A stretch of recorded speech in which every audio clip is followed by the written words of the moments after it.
I'm Lucas Sheehan, and this is my America at 250 presentation. Um, so the first question is, how has the American identity evolved over 250 years? So during the 1850s, the earlier times, the only people who were seen as average American were white men, because during the time black people still faced slavery and desegregation, or still face segregation, and women also did not have as many rights as men. The amendment fully evaluated the overall definition of a person from American within their identity. During the time the amendments had passed on, so the 13th Amendment, it ended slavery, but that did not technically really mean that the American identity was still white, because African American people still faced a lot of segregation and racism during the times, and still did not have voting rights that whites did. During the 13th Amendment also took place in 1865. So the 14th Amendment then is equal rights to all people born in the United States. That was in 1868, and the American identity still goes to white people or white men, because once again, black men still don't have those voting rights, as well as they're still discriminated against. And then the next amendment is the 15th one, is the right to vote not denied by race. That was in 1870, and this is whenever the American identity changes to white and black, or you could just say all races, but it is still just focused primarily on the men sector of America right now. Until 1920 is whenever the the 19th Amendment, giving the woman the right to vote. As you see over there on the right, as on this primary source, that is a copy of the 19th Amendment. But this now changes the American identity to any person not based off of race or sex determined, is related to someone who's American or is just from America, is considered the American identity. Then 26th Amendment, right to vote at age 18. So the qualifications of vote is someone over 18 from America of any race or sex. And the American identity evolved over 250 years, because from the amendments passed during the given time period, the American identity is a person born in America, not based off of gender or race, or whom is related to someone from American descent. And that is what the American identity is. And that is how it evolved. Okay, so my next question is, what voices have shaped or have been excluded from the American narrative? So I'm going to be going over many types of people who have shaped ways of things that are done. Each person has their different impact in size. But there's two types of people that I'll be talking about, and the groups aren't really too specific, but the one I am doing is just those who were presidents and those who were not presidents. And for this slide, I chose those who were not presidents. And the first one is Martin Luther King Jr.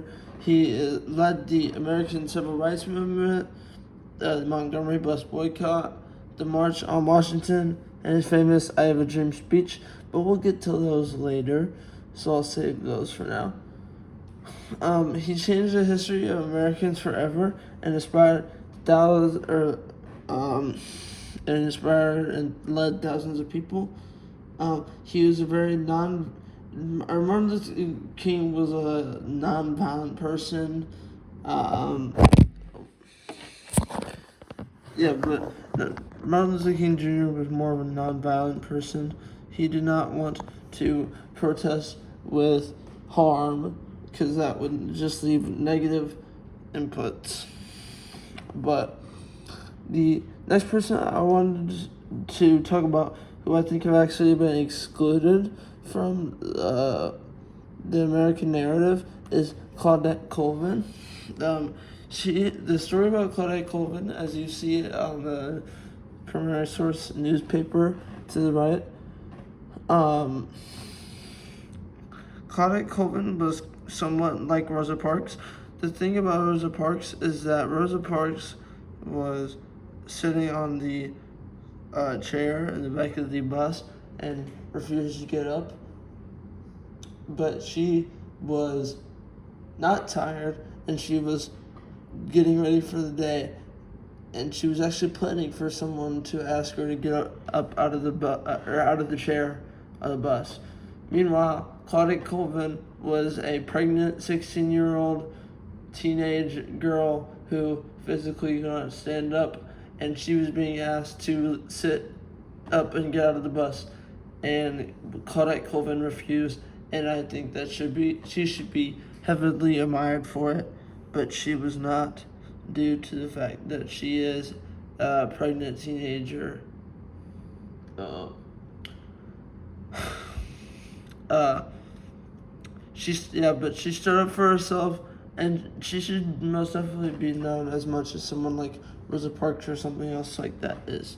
But yes.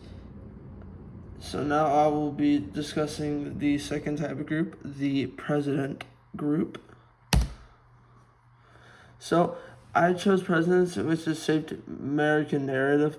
The first one is an obvious choice, I think. Abraham Lincoln.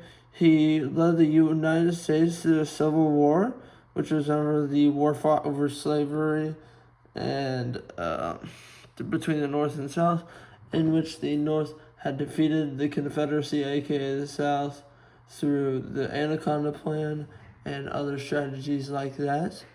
But he also passed the Emancipation Proclamation, as the 13th Amendment, which we've already spoken about, and the Gettysburg Address. Franklin D. Roosevelt, he passed the 20th and 21st Amendment. He promised a New Deal. The New Deal was how you can recover from the Great Depression. And he presented those ways to the country whenever he became president, and that's what made him so popular. And he also had the Four Freedoms speech. The Four Freedoms was the freedom of speech, or the freedom of what? Freedom of speech, freedom from fear, or freedom from what? The next president I chose is JFK. He dealt with the Cold War and the Cuban Missile Crisis. The Cuban Missile Crisis was a very strategic and hard to work out mission, and I think he played it off very well, because that any wrong move during the Cuban Missile Crisis could have just led to a all-out World War III nuclear war, and I'm glad that it did not. And I think that he took the right steps and precautions, and I very much praise him in that way for that. But he was also very good at dealing with the Cold War, as he negotiated very much. But Richard Nixon, I also heavily praise Richard Nixon, because he created the DEA. The DEA was the Drug Enforcement